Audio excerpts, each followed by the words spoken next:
Okay, चलिए तो कुछ क्वेश्चंस थे पहले, उनको ले लेते हैं, फिर उसके बाद अपना जो सैम्पल पेपर है उस पर स्विच करते हैं। ओके, तो ये क्वेश्चन था साइंस से।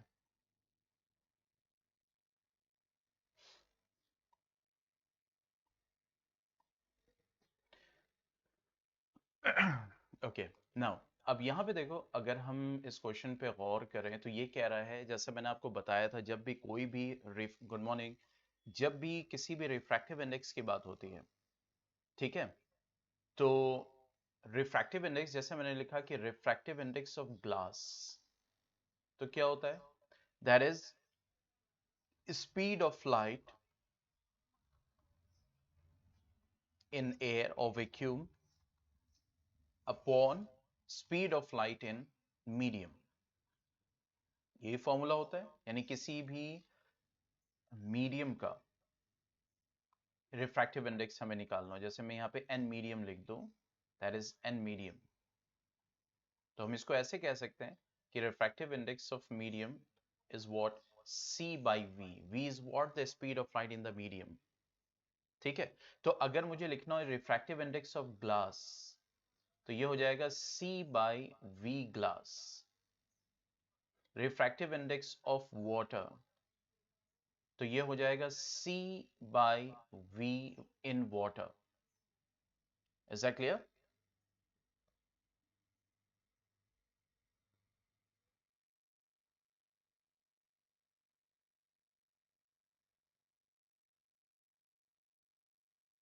ठीक है, तो अब यहां पे अगर हम बात करें कि ये जो हम लिखते हैं refractive index of glass, that is c, मतलब स्पीड ऑफ लाइट के रेस्पेक्ट में जब हम बात करते हैं, तो बेसिकली ये होता है refractive index of glass with respect to air ना, refractive index of water with respect to air.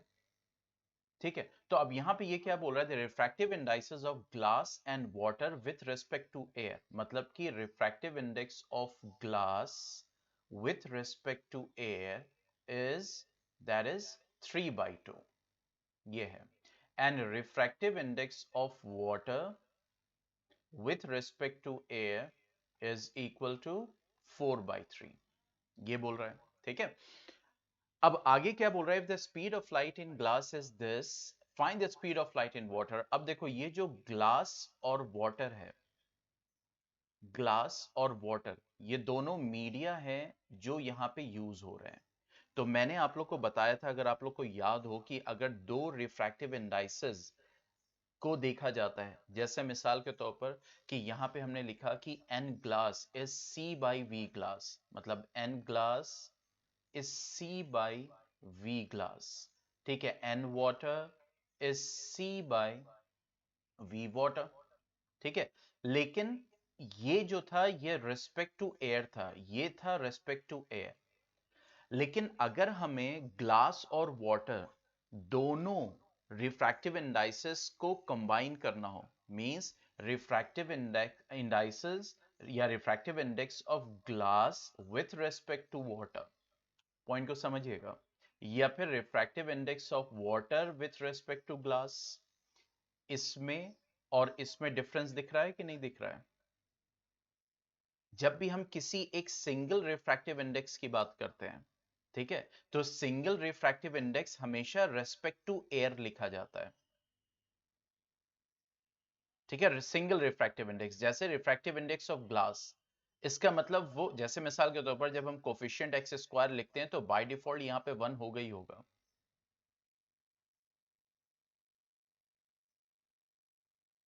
ठीक है, तो अगर हम बात करें यहाँ पे refractive index of glass with respect to air, refractive index of water with respect to air, तो देखो, जब हम इसके रेस्पेक्ट में स्पीड के टर्म में बात करते हैं, तो देखो, एयर की स्पीड न्यूमरेटर में लिखी हुई है, मैं देखो एकदम कॉमन फॉर्म में समझा रहा हूं ताकि कोई कंफ्यूजन ना हो। ठीक है, और ग्लास की स्पीड नीचे लिखी हुई है, पॉइंट को बहुत अच्छे से समझना। ठीक है, तो अगर मैंने यहां पे लिखा refractive index of water with respect to glass, तो यहां पे क्या हो जाएगा, speed of medium in glass upon speed of speed of light in water, not medium, speed of light in water। ये पॉइंट समझ में आया? क्योंकि देखो ग्लास ऊपर की तरफ लिखा हुआ है तो speed of light in glass, और वाटर नीचे लिखा हुआ है तो speed of light in water.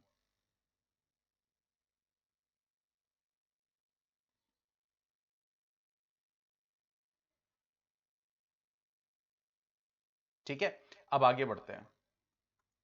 तो ये मैंने अभी कनेक्शन आपको बताया, ये कनेक्शन बताया कि जब दो रिफ्रैक्टिव इंडाइसेस हो तो रिफ्रैक्टिव इंडाइसेस का connection speed of light in particular medium से कैसे होता है। तो अगर इन जनरल हम लिखें तो refractive index of 2 with respect to 1 will be equal to speed of light in 1 upon speed of light in 2। एक तो ये चीज यहां से समझ में आई। अभी हम क्वेश्चन पे बाद में आएंगे, न्यूमेरिकल वैल्यू पे। ठीक है, speed of light in 1 upon speed of light in 2, मतलब रिफ्रैक्टिव इंडेक्स का कनेक्शन या रिलेशन स्पीड ऑफ लाइट से, पहली चीज हो गई। दूसरी चीज ये बताया गया था कि जब रिफ्रैक्टिव इंडेक्स ऑफ 2 to 1 होता है, it is equal to reciprocal of refractive index of 1 to 2।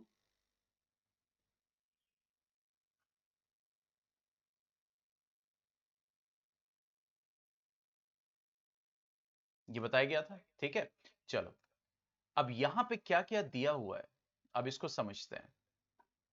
मैं इसको इधर शिफ्ट कर देता हूं।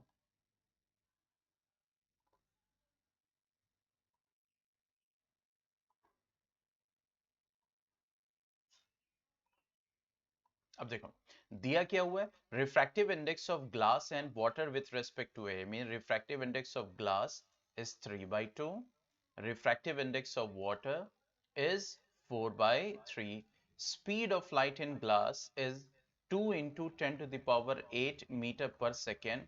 तो speed of light in water क्या होगा?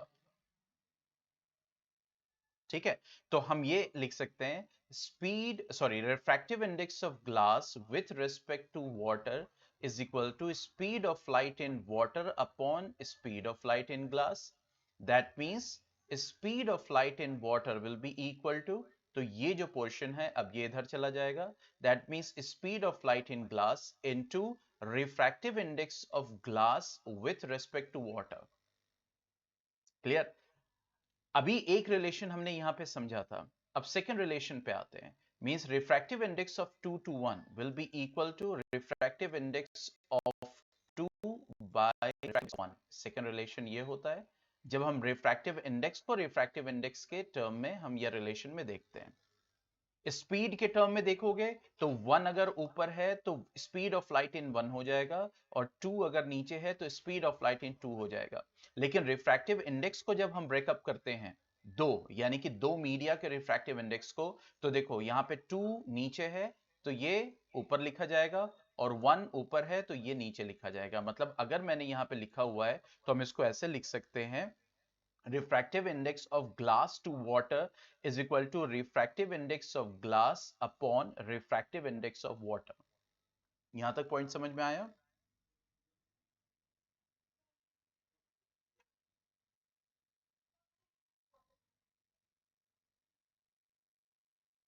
Any doubt?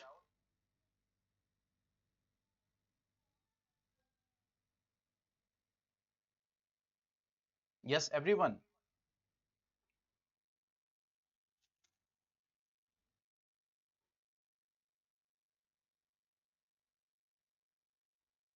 ओके, तो अब देखो यहां पे क्या हो जाएगा, 2 इंटू 10⁸ मीटर पर second into refractive index of glass कितना दिया हुआ है, रिफ्रैक्टिव इंडेक्स ऑफ ग्लास दिया हुआ है 3/2 होल अपॉन,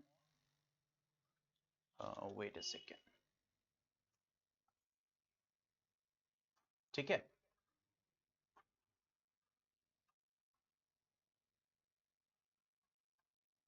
इसको थोड़ा सीधा लिख दूं क्योंकि वो एक्सप्लेन करते करते टेढ़ा हो गया था। तो ये हो जाएगा Vg into refractive index of glass to water. तो ये हो जाएगा दैट इज Vg, यानी कि speed of light in glass is equal to refractive index of glass upon refractive index of water.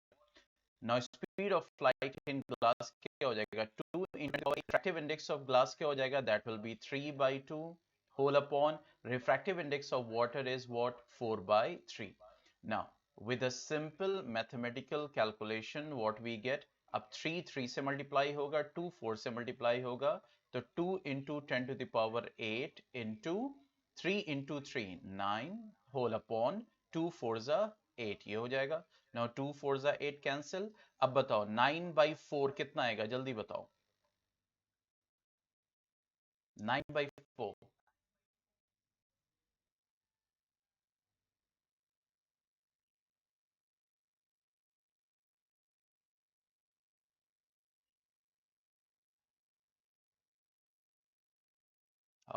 9/4। अच्छा हाँ, ओके ओके, तो ये हो गया, sorry sorry, 2.25 into 10 to the power 8 meter per second. So this will be the speed of light in water. तो देखो दिया क्या था, refractive index of glass with air, refractive index of water with air, speed of light in glass, हमें speed of light in water जानना था। ठीक है, तो हम ये जानते हैं कि refractive index of medium 2 to 1 is always equal to V1 by V2, that is the relation, and refractive index of 2 to 1 is refractive index of 2 upon refractive index of 1। बस इन दोनों में डिफरेंस आप पहचान जाए तो हमने क्या किया, दोनों के RHS को इक्वल किया। पॉइंट समझ में आया यहां पे क्या किया गया है,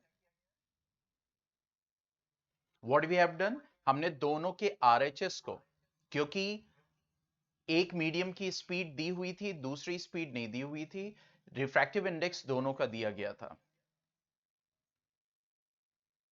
हाँ वंस अगेन ही तो बता रहा हूं,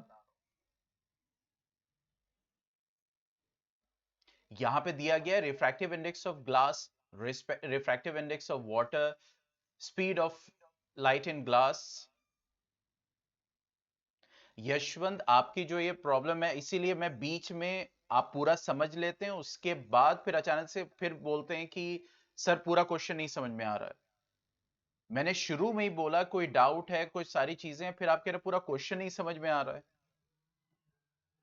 Why there is a confusion for you? अभी शुरू में ही मैंने पूछा कोई डाउट है, कोई कोई है, अब पूरा क्वेश्चन हो गया, अब कह रहे पूरा क्वेश्चन समझ में नहीं आ रहा है।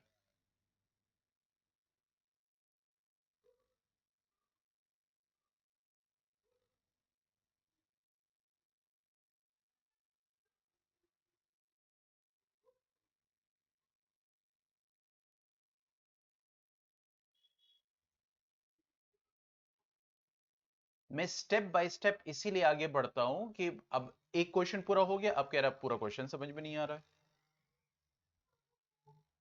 यहां पे क्या दिया हुआ है क्वेश्चन में, मैं वही तो बता रहा हूं कि रिफ्रैक्टिव इंडेक्स ऑफ ग्लास दिया हुआ है, रिफ्रैक्टिव इंडेक्स ऑफ वाटर दिया हुआ है।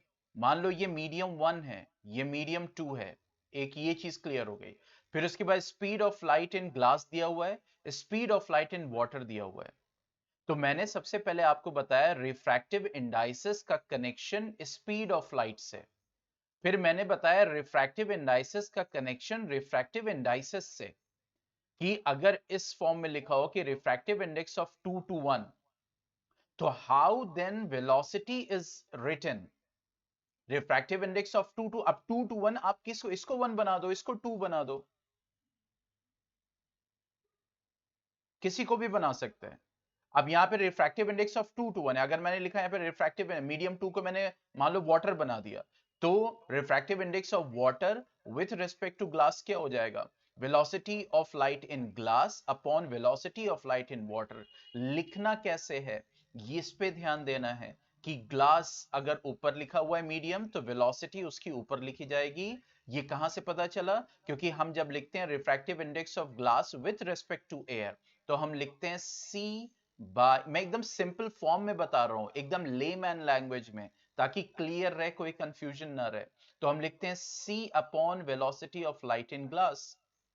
तो यहां पे एयर ऊपर लिखा हुआ है, तो देखो एयर में स्पीड ऊपर लिखी हुई है, और यहां पे ग्लास की स्पीड नीचे लिखी हुई है। तो अगर एयर और ग्लास ना हो, ग्लास के साथ साथ वाटर हो, वाटर के साथ साथ ऑयल हो, अगर मैं यहां पे लिखूं refractive index of for example oil in water, तो वेलोसिटी के रेस्पेक्ट में कैसे लिखा जाएगा? Velocity of light in water upon velocity of light in oil. एक पॉइंट मैंने एक कॉन्सेप्ट ये समझाया। और जब रिफ्रैक्ट, क्यों? क्योंकि यहां पे रिफ्रैक्टिव इंडाइसेस अलग अलग मीडियम के दिए हुए हैं, तो इन तीनों को कनेक्ट करना है। रिफ्रैक्टिव इंडेक्स वेलोसिटी से कनेक्टेड होता है, रिफ्रैक्टिव इंडेक्स का फॉर्मूला रिफ्रैक्टिव इंडाइसेस से कनेक्टेड होता है, but what form you have to write. तो मैंने, अब हम लोगों ने इस क्वेश्चन में क्या किया है? v1 by v2 is equal to n2 by n1, इसको कनेक्ट किया।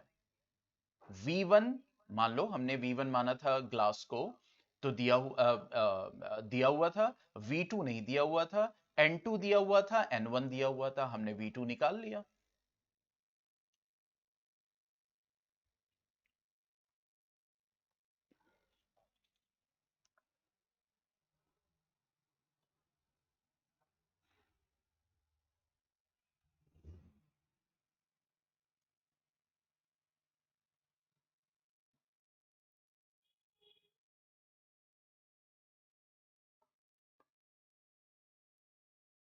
साकिब,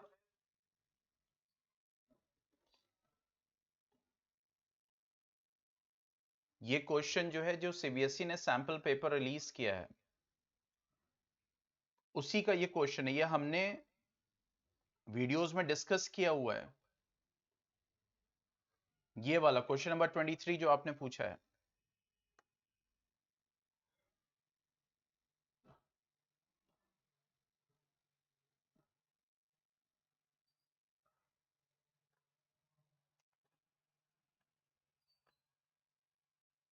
साकिब, आर यू है?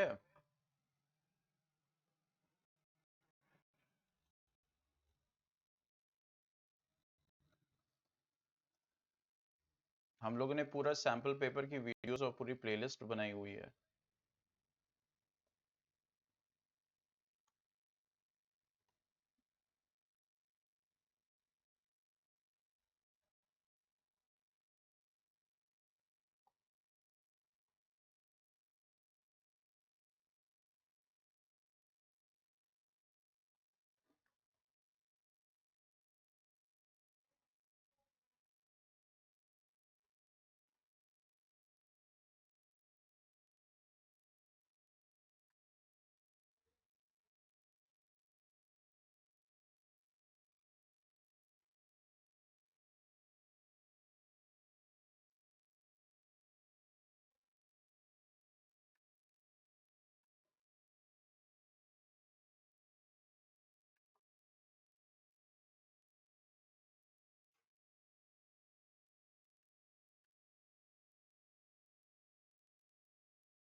ये देखो question number 23,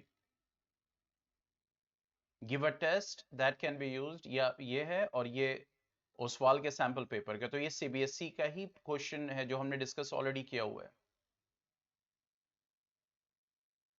is that clear? Saqib है या नहीं है?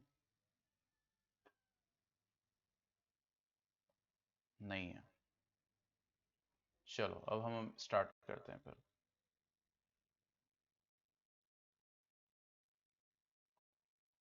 चलो, तो हम क्वेश्चंस कर रहे थे। Now coming to some more questions now.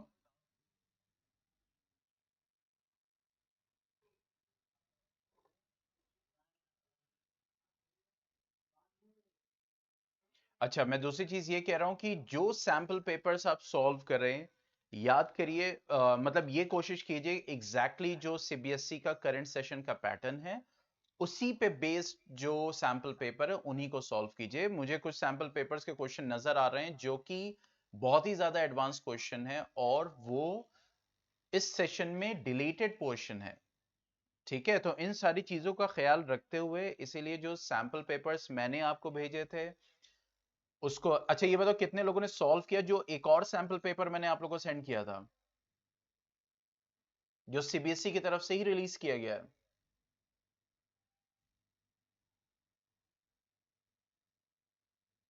कितने लोगों ने सॉल्व किया उसको?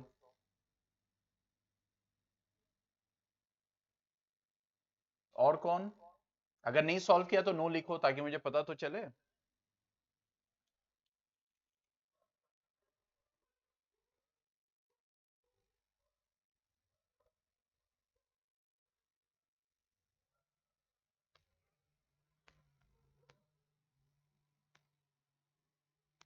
दूसरा की है, पहले वो करो क्योंकि वो स्ट्रिक्टली अकॉर्डिंग टू सीबीएसई है।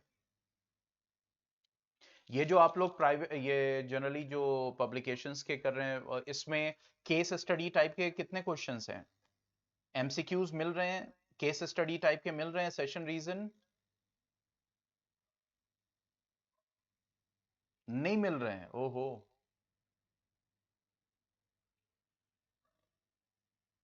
बेटा तो उस बार जब आप लोगों ने ये लिया था क्वेश्चन सैंपल पेपर, तो एक बार चेक नहीं किया था कि उसमें है या नहीं है?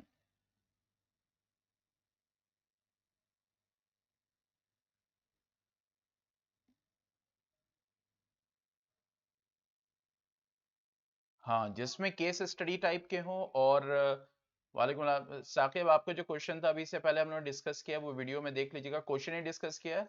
मैंने ये बताया था वो जो क्वेश्चन है वो सैंपल पेपर से है, जो हम लोग ऑलरेडी डिस्कस कर चुके हैं, जिसकी वीडियो ऑलरेडी चैनल पे है, सैंपल पेपर्स की कंप्लीट साइंस की।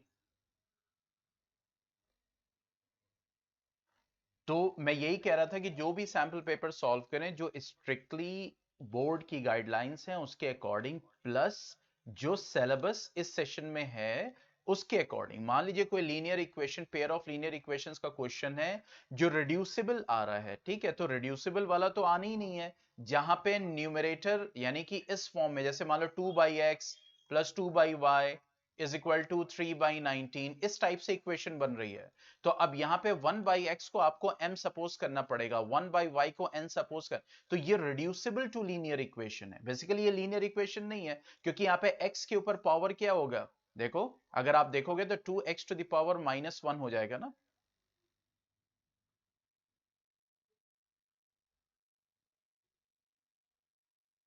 ठीक है, तो ये रिड्यूसिबल है। वही मैं कह रहा हूं, तो इन सारी चीजों का ध्यान रखते हुए बेटा सॉल्व करो, ठीक है, क्योंकि आप लोग का फिर टाइम वही होगा कि आप लोग सॉल्व करोगे, पता चला कि उस लेवल के क्वेश्चन आने ही नहीं है।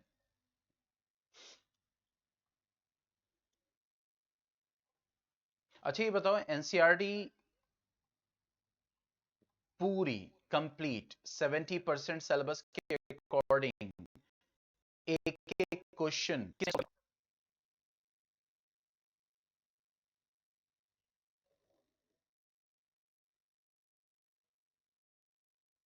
किसने किसने सॉल्व कर लिया? एक एक क्वेश्चन, सिर्फ एनसीईआरटी सैंपल पेपर पर छोड़ो, R D Sharma, R S Agarwal छोड़ो, एनसीईआरटी किसने कर लिया?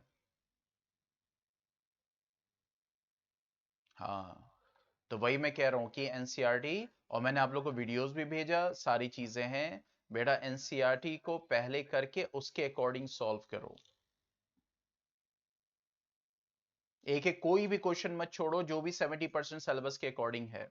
इवन मैंने जो अरविंद एकेडमी का मैंने वीडियो भी शेयर किया हुआ है कि कौन कौन सा पोर्शन आ रहा है, एकदम क्लियरली उन्होंने मेंशन कर दिया। मैं उस पर वीडियो बनाने वाला था, लेकिन मैंने देखा उनकी वीडियो ऑलरेडी है, तो मैंने उसी को डायरेक्टली शेयर कर दिया कि हाँ किस पोर्शन से आएगा, किस पोर्शन से नहीं आएगा। ठीक है, और ये सैंपल पेपर इसीलिए होता है to check the standard of question,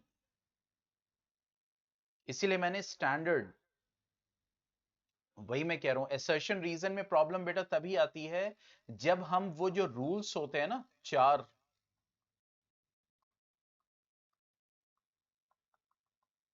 इसमें नहीं बेटा, सैंपल पेपर तो सॉल्व करना है एनसीईआरटी के बाद।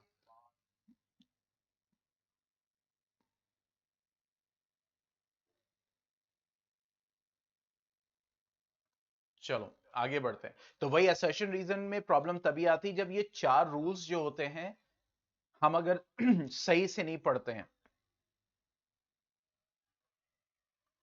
जैसे मैं कहूं sun rises,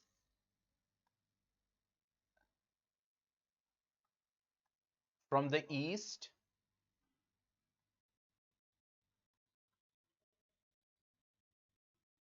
and sets in the west. ठीक है, और मैंने एक और स्टेटमेंट दिया, sun appears oval at noon.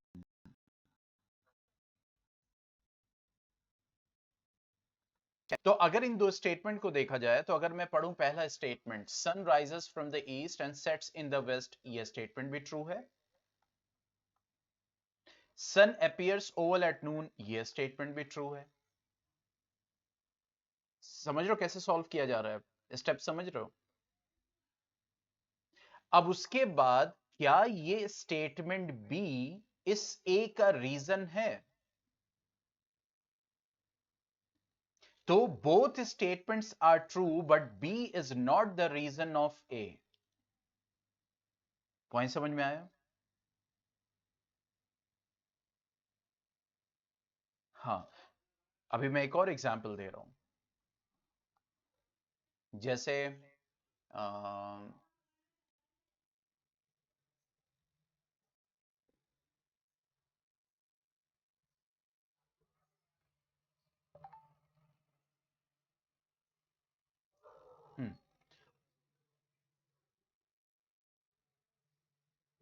all atoms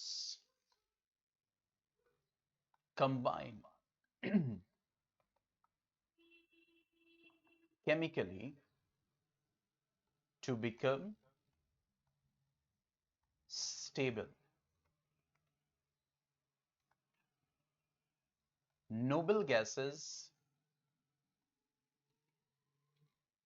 react vigorously with all atoms. सबसे पहला स्टेप कभी भी assertion रीजन का है, to check whether the statement is true और फॉल्स। सबसे पहला स्टेप ये होता है। तो अगर स्टेटमेंट ए की तरफ आए तो all atoms combine chemically to become stable, the statement is true. मतलब जनरल बात हो रही है यहाँ पे। नोबल गैसेस, अगर आप कैसे नोबल गैसेस तो इनर्ट होता है, that is what very minor portion, but we have to see according to the syllabus of class 10th। ठीक है, नेक्स्ट आते हैं। ये कह रहे हैं noble gases react vigorously with all atoms, this statement is false.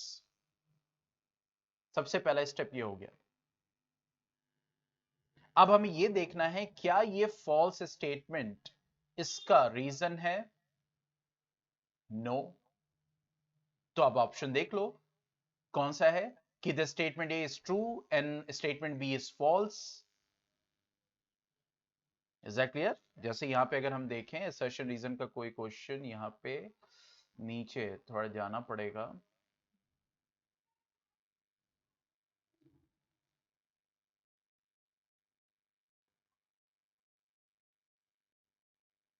या हो तो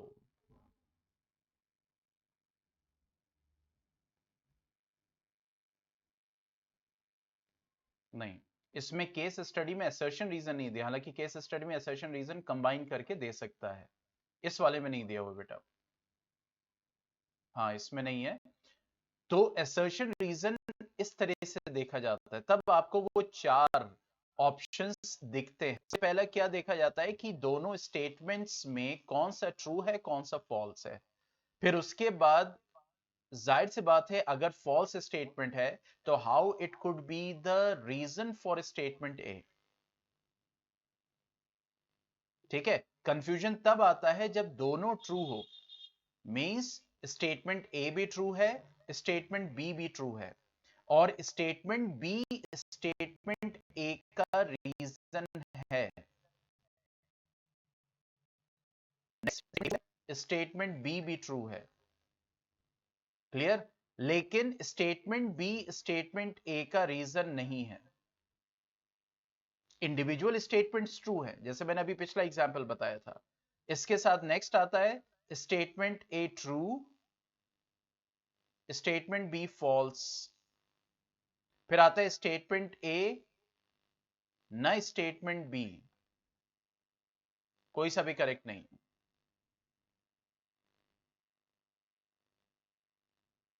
इज दैट क्लियर?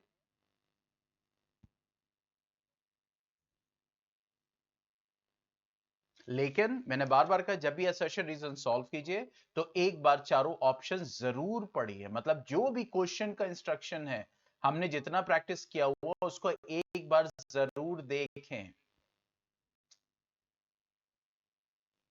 ठीक है, क्वेश्चन पे आते हैं। क्वेश्चन नंबर 9,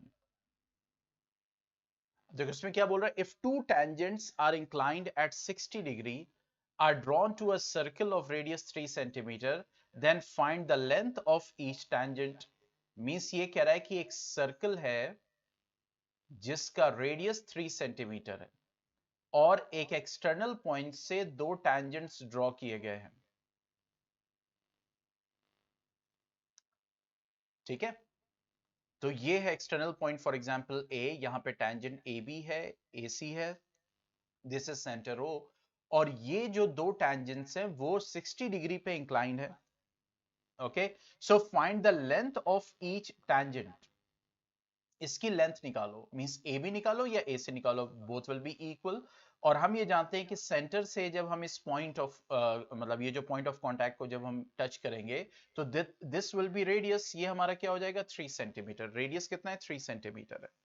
ठीक है, तो अब यहां पे देखो, हम ये जानते हैं कि जो ये रेडियस और टैंजेंट होता है इसके बीच में 90 डिग्री बनता है। क्लियर? ये हमारा पूरा एंगल 60 डिग्री है। और अगर हमने ए और ओ ज्वाइन कर दिया तो obviously this will be half, यानी 30 30 हो जाएगा। यस और नो?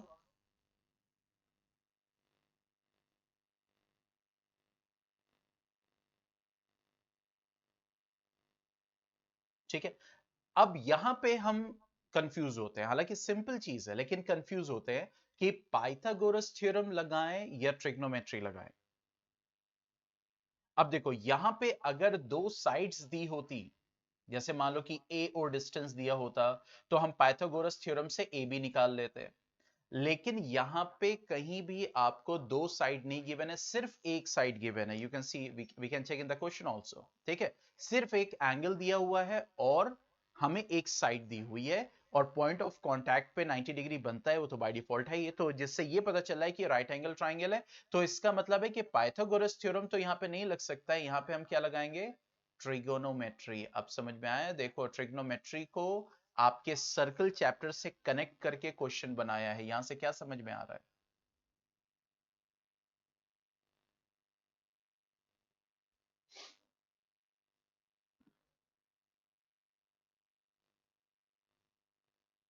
यहां से क्या समझ में आ रहा है?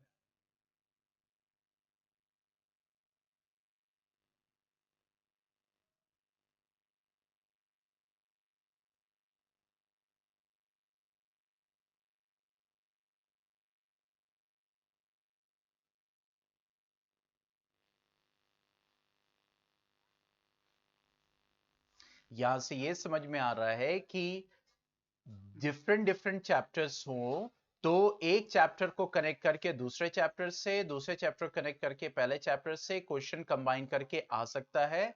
और इसी तरीके से जैसा मैं आपको बताता आता हूं कि जैसे क्लास 9 के कुछ जो बेसिक कॉन्सेप्ट्स हैं उनको भी यूज कर सकता है board. Simple concept, not complicated. Congruency हो गया, उसको यूज कर सकता है। मिड पॉइंट थ्योरम हो गया, उसको यूज कर सकता है। स्ट्रेट एंगल, एंगल प्रॉपर्टीज, उसको यूज कर सकता है, जो कि अंडरस्टूड चीज है। ठीक है, तो अब यहां पे हमें क्या निकालना है, ए बी निकालना है। तो अब ये 90 डिग्री है, इस एंगल के रेस्पेक्ट में हमें निकालना है। तो देखो अब ये थीटा हो गया, दिस इज थीटा। यहां पे थीटा क्या हो जाएगा, 30 डिग्री, क्योंकि डायग्राम में ऑलरेडी आपने सब मेंशन कर दिया। थीटा क्या हो जाएगा, 30 डिग्री। अब इस थीटा के रेस्पेक्ट में बताओ परपेंडिकुलर क्या होगा, बेस क्या होगा, हाइपोटेन्यूज क्या होगा। सबसे पहले बताओ परपेंडिकुलर क्या होगा।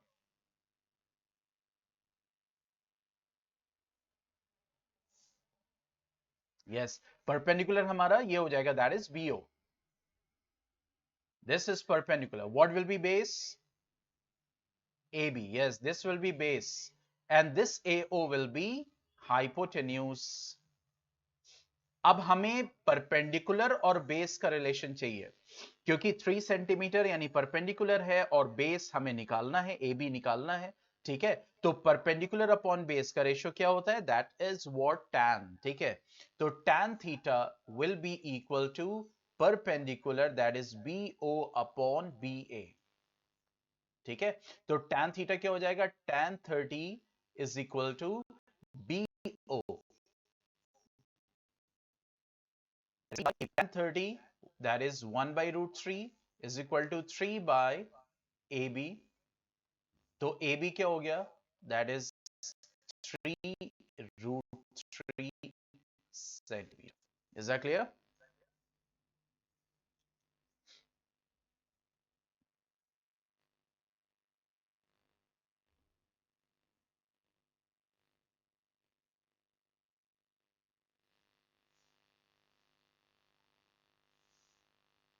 नहीं, no need.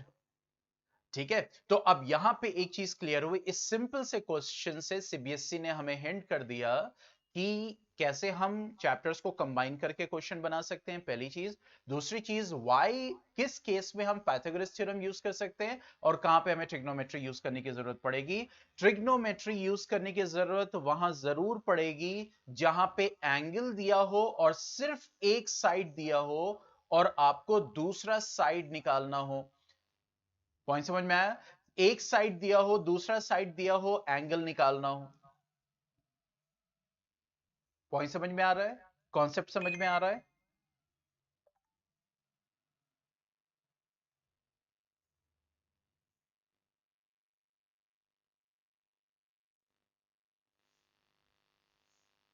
ठीक है, चलो अब आगे बढ़ते हैं। नेक्स्ट क्या बोल रहा है, इसी में सेकंड पार्ट है कि P Q is a tangent to a circle with centre O at point P. यानी पी क्यू जो है वो एक टेंजेंट है to a circle with centre O at point P. ठीक है, if triangle OPQ is an isosceles triangle then find angle OQP। तो सबसे पहले हमें ये देखना है कि एक सर्कल विथ सेंटर ओ। ठीक है, आगे क्या बोल रहा है? PQ is a tangent to a circle with center O at point P। ठीक है, this is a tangent। Okay, आगे क्या बोल रहा है? If triangle OPQ is an isosceles triangle, OPQ, अच्छा, OPQ ऐसे करते हैं।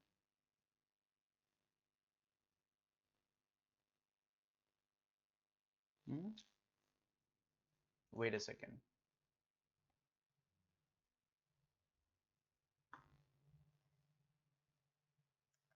OPQ then find angle OQP।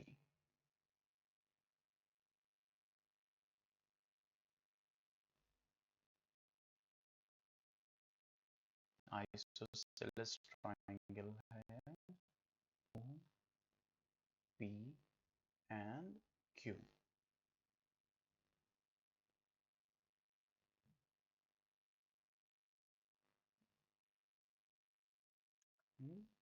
How is forming them? Wait a second.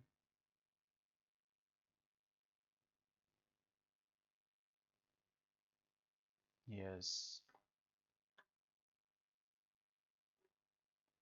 वही मुझे कंफ्यूजन था कि they will be unequal। Now ये हो गया O, this PQ is isosceles, OP, this is tangent। ठीक है, so this is equal to this is Q and this is, ठीक है, OPQ। नहीं, जरूरी नहीं कि हर क्वेश्चन में बेटा डायग्राम हो, इट्स नॉट नेसेसरी। ठीक है, OPQ, तो अब ये कह रहा है कि इट्स एन आइसोसेलेस, ओह कहां गया क्वेश्चन, आइसोसेलेस ट्रायंगल, तो we have to find angle OQP, this one.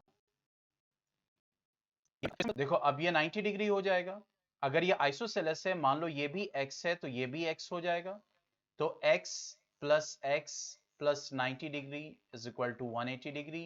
2x is equal to 90 degree, x is equal to 45 degree. So therefore angle OQP is equal to 45 degree. कोई confusion?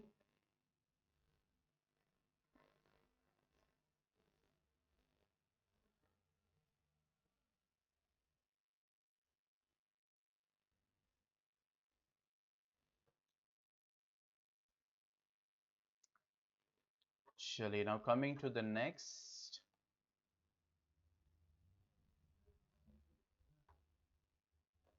Question number 10. अब देखो यहां पे बोल रहे हैं the triangle ABC D and E are points on side AB and AC respectively such that DE is parallel to BC. ठीक है, तो ये कह रहा है कि एक ट्राइंगल ABC है. There is a triangle ABC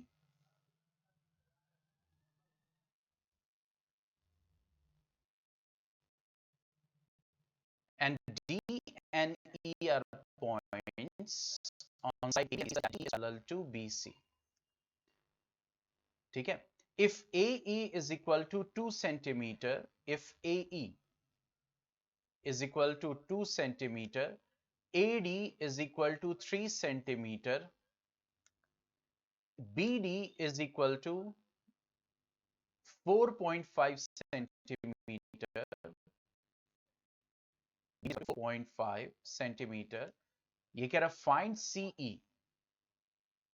ठीक है, तो अब यहां पे थ्योरम वही है कि if DE is parallel to BC, then it will divide the triangle side in the ratio that is AD upon DB is equal to AE upon EC. ये हो जाएगा.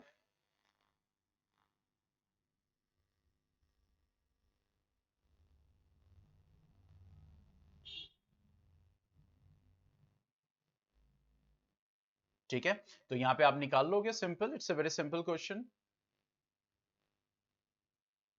इजी है. ठीक है, गुड. चलिए, अच्छा लगा सुन के. देखो यहां पे है तो AD by BD, AE by AC, हम C यहां पे कैलकुलेट कर लेंगे. That is a simple one. अब ये ध्यान देना, बोर्ड का सैंपल पेपर है, CBSE ने रिलीज किया है, तो आप इस पे ट्रस्ट करोगे ही करोगे.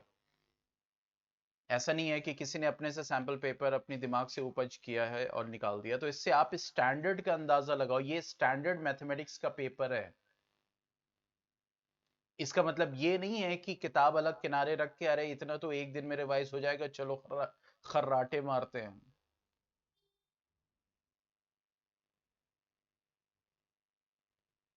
कि पता चला कि हाँ चलो कुछ नहीं है, चलो खर्राटे, सो रहे हैं. ओहो, ये इसलिए है ताकि डर ज्यादा ना लगे और हम बहुत ही पॉजिटिव होकर अपनी तैयारी करें. चलो नेक्स्ट. अब देखो यहां पे क्या कह रहा है कि in figure if B1 B2 B3 and A1 A2 A3 dot dot dot have been marked at equal distances, in what ratio C divides AB. यानी ये जो C है वो AB, यानी कि ये जो लाइन AB है इसको किस रेशियो में डिवाइड करती है. तो देखो तो पहले देखो AC जो सेगमेंट है, AC जो सेगमेंट है, इसके रेस्पेक्ट में यहां पे ये जो AX है ये कितने पार्ट्स में डिवाइडेड है? 1 2 3 4 5 6 7 8. तो इसका मतलब ये हो गया 8. ठीक है, CB जो सेगमेंट है इसके रेस्पेक्ट में जो BY है ये कितने इक्वल पार्ट्स में डिवाइडेड है? 1 2 3 4 5, दैट इज 5. तो रेशियो क्या हो गया? 8:5.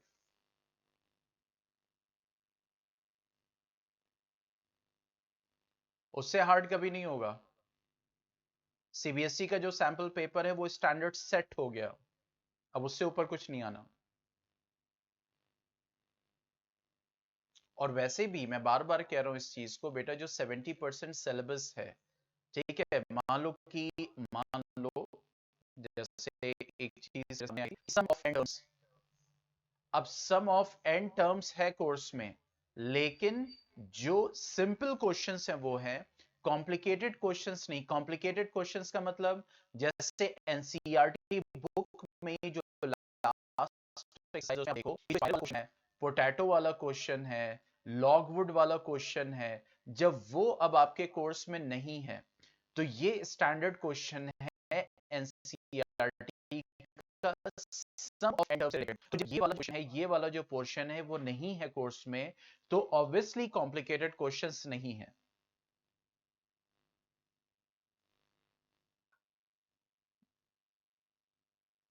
चलो नेक्स्ट आगे बढ़ते हैं क्वेश्चन नंबर 12 पे।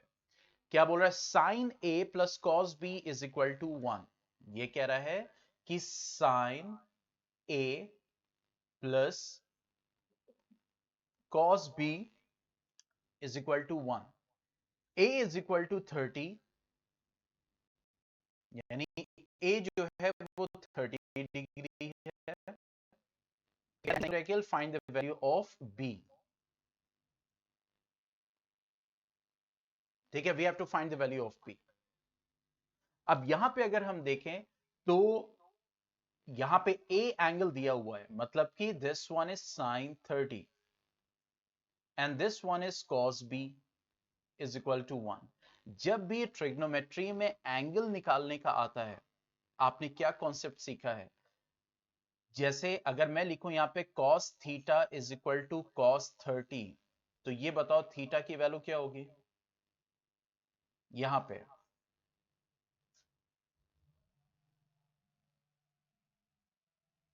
That is 30 degree. तो इसका मतलब है कि LHS और RHS को हमने उस ट्रिग्नोमेट्रिक रेशियो के रेस्पेक्ट में कन्वर्ट करना है। तो अब यहां पे हमें वैल्यू दी हुई है sine 30 plus cos B. B की वैल्यू निकालनी है, मतलब कॉस बी की वैल्यू निकालनी है, मतलब बेसिकली बी की वैल्यू निकालनी है। तो इसका मतलब राइट हैंड साइड को हमें कॉस के रेस्पेक्ट में लाना ही होगा। हमारा cos B is equal to, अच्छा साइन 30 की वैल्यू क्या होगी?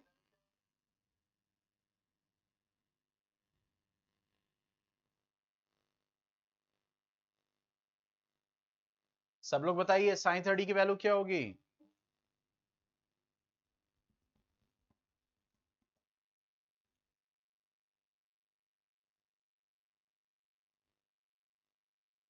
गुड। तो यहां पे हो जाएगा 1/2 is equal to 1। That means cos b is equal to 1 minus 1/2।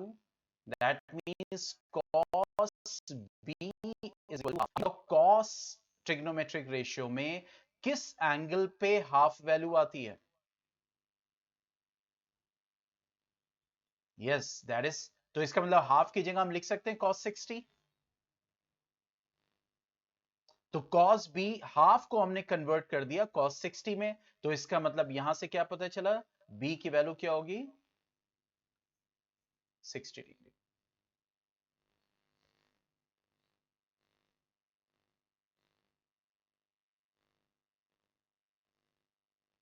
ठीक है, अब ऐसे देख लो, साइन ए प्लस कॉस भी दिया हुआ था, क्रॉस चेक कर ले।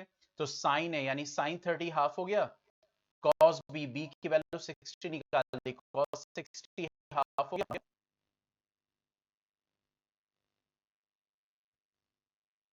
ठीक है, तो यहां से हमने क्रॉस चेक भी कर लिया।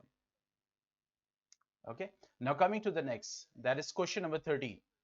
अब ये कह रहा है if x is equal to 2 sine square theta, यानी x is equal to 2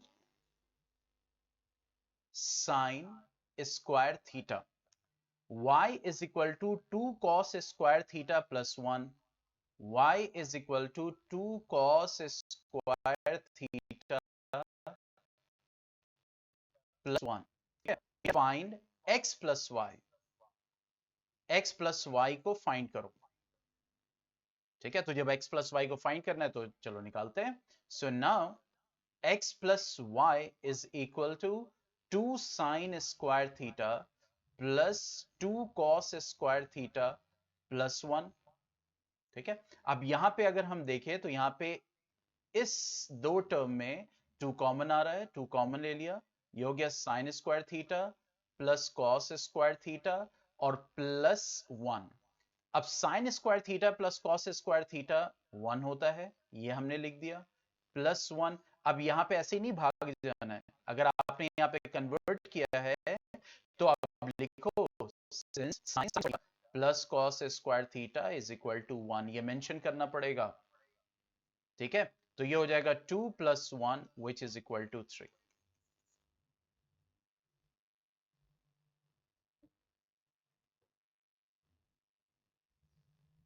is that clear?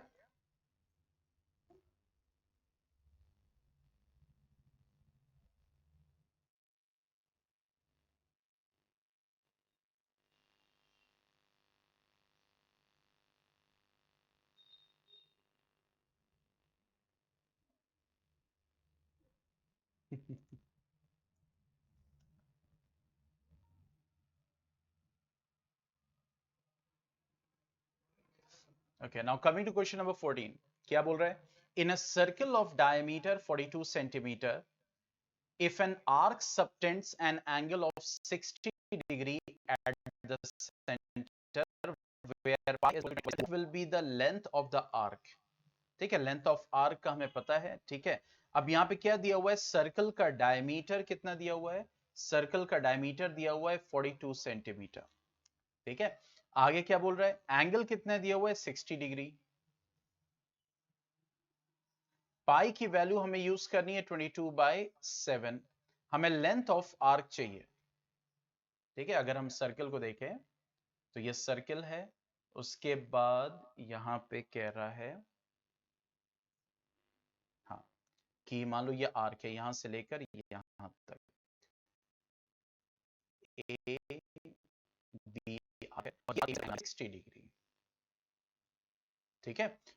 Diameter 42 centimetre है तो ऑब्वियसली रेडियस कितना हो जाएगा? 21 सेंटीमीटर। अब ये कह रहा है कि लेंथ ऑफ आर्क निकालो, length of arc A B. Okay, तो हम ये जानते हैं कि जब लेंथ ऑफ आर्क निकाला जाता है तो that is in the respect of circumference, that is L is equal to theta by 360 degree 2 pi r, क्योंकि 2 pi r is what the circumference of the circle, तो उसका जो portion cut out हो रहा है that will give you the length of the arc, तो that is equal to 60 by 360 into 2 into 22 by 7 into 21 and that will be centimeter। यहाँ पे radius हमने नहीं निकाला था, चलो रेडियस यहाँ पे लिख देते हैं 21 सेंटीमीटर, ठीक है। ये हो गया 3 7 21 7 7।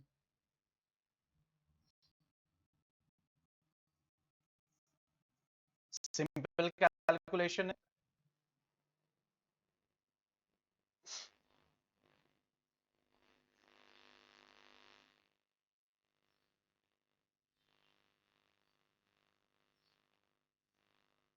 यही मैं कह रहा हूं आप लोग से, अभी भी बेसिक और स्टैंडर्ड में फर्क समझो क्या है।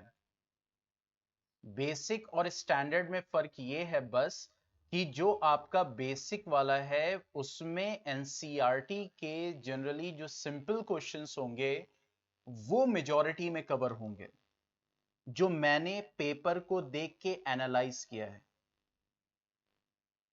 मैंने खुद, कि जो बेसिक में है, जो एनसीईआरटी के जो सिंपल कॉन्सेप्ट बेसिक क्वेश्चंस हैं वो मेजॉरिटी में होंगे, और स्टैंडर्ड में सिंपल वाले तो होंगे ही होंगे, जो थोड़ा सा कॉम्प्लेक्स है वो उनका प्रोपोर्शन ज्यादा होगा, बस ये फर्क है। Both will be from NCERT and NCERT based.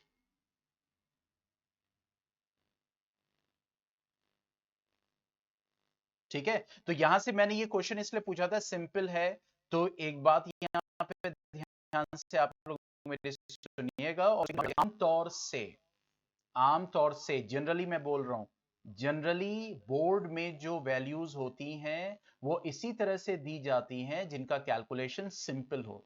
अगर मेरी बात पे थोड़ा सा भी डाउट हो, जो कि जरूरी है, और आप जाके बिल्कुल इसको क्रॉस चेक करना, जो टॉपर्स आंसर शीट हैं उनमें जो क्वेश्चंस हैं, मैं ये नहीं कह रहा जाके सैंपल पेपर देखो और उसका सोल्यूशन मैच करो, वो छोड़ दो। जो टॉपर्स आंसर शीट हैं वो जाके आधा घंटा लगेगा, वन बाय वन वो अपने मोबाइल में या लैपटॉप में देखो, और जो कैलकुलेशंस हैं उनकी वैल्यूज को जरा एनालिसिस करो, थोड़ा सा जाके इतना कर लो आधे घंटे के लिए, कभी भी।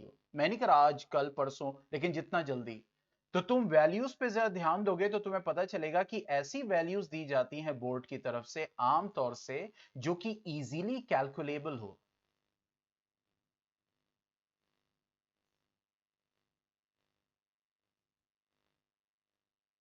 यस,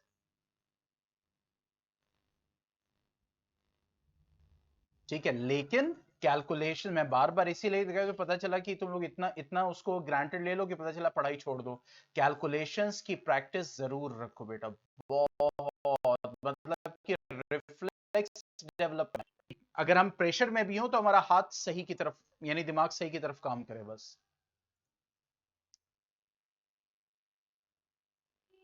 और जो बच्चे बात मान लेते हैं, प्रैक्टिस कर लेते हैं, वो खुशी खुशी अपना रिजल्ट एंड में लेके जिंदगी भर के लिए खुश रहते हैं। क्योंकि देखो, जो टॉप करता है ना, जो मार्क्स लाता है, उसके अंदर कोई मतलब वो नहीं लगा होता कि जो है वो अरे बड़ा अलग से उतरा है, कोई अवतार है, या कोई ऊपर वाले की बहुत बड़ी कृपा है इसके ऊपर। क्यों नहीं है? ऊपर वाले की उसके ऊपर कृपा क्यों है? क्योंकि वो मेहनती है, मेहनत किया उसने। जिसने अपने डिस्ट्रैक्शंस को कट ऑफ करके लास्ट मोमेंट तक लगा रहा, वो इसलिए ऊपर वाले की उसके ऊपर कृपा रहती है। और जिसके जो डिस्ट्रैक्शंस में इधर आज ये घूम रहा, आज उधर घूम रहा, आज ये पार्टी, दोस्त कहता हो यार चलो थोड़ा, अरे इतनी देर पढ़ लिया, आओ चलो, और फौरन चले गए। लास्ट मोमेंट में कहीं जाने की जरूरत नहीं है, अब 10 जून तक छोड़ दो सब, जितनी भी है ना जो भी सोशल गैदरिंग्स हैं, इररिलेवेंट। त्योहार है, बिल्कुल मनाओ, एक टाइम से मनाओ, फिर उसके बाद घर वापस आ जाओ। ठीक है? क्योंकि according to the condition decision लिया जाता है। कभी भी इस मूवमेंट पे बोर्ड एग्जाम नहीं हुआ करता था। ईद है, रमजान है, बिल्कुल फास्टिंग करो, फिर उसके बाद जो है अपनी मेहनत करो साथ में, और उसके बाद सारी चीजें। ईद है, ईद की नमाज पढ़ो, ठीक है, कोई आता है मिलता विलता है, ठीक है, घर का थोड़ा बहुत काम करके काम में लग जाओ, पढ़ाई में लग जाओ। हाँ, मतलब मैंने सोचा किसी के पास ऑप्शनल कुछ हो सकता है, कुछ हो सकता है। नहीं, watch, analogue watch, analogue watch ले जा सकते हैं, डिजिटल नहीं होना चाहिए।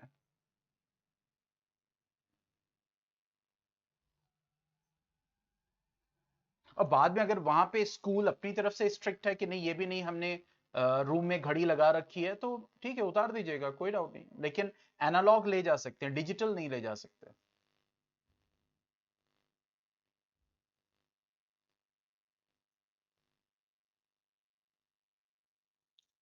नहीं, अगर कहीं इंस्ट्रक्शन में लिखा है, अभिषेक से पूछेगा कि अगर कहीं वैसे पढ़ा ऑफिशियल, तो बिल्कुल मुझे सेंड करेगा ताकि मैं उसको देखूं।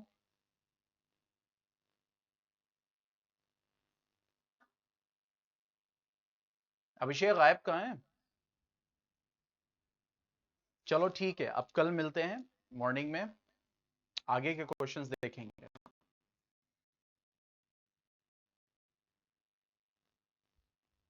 अभिषेक आया हुआ है? अच्छा, अभिषेक है तो ज्वाइंट है। अभिषेक,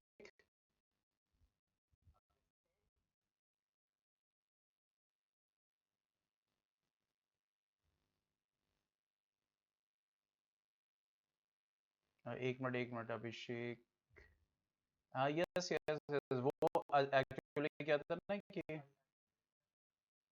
चैट बॉक्स ओपन होता है तो नहीं पड़ता।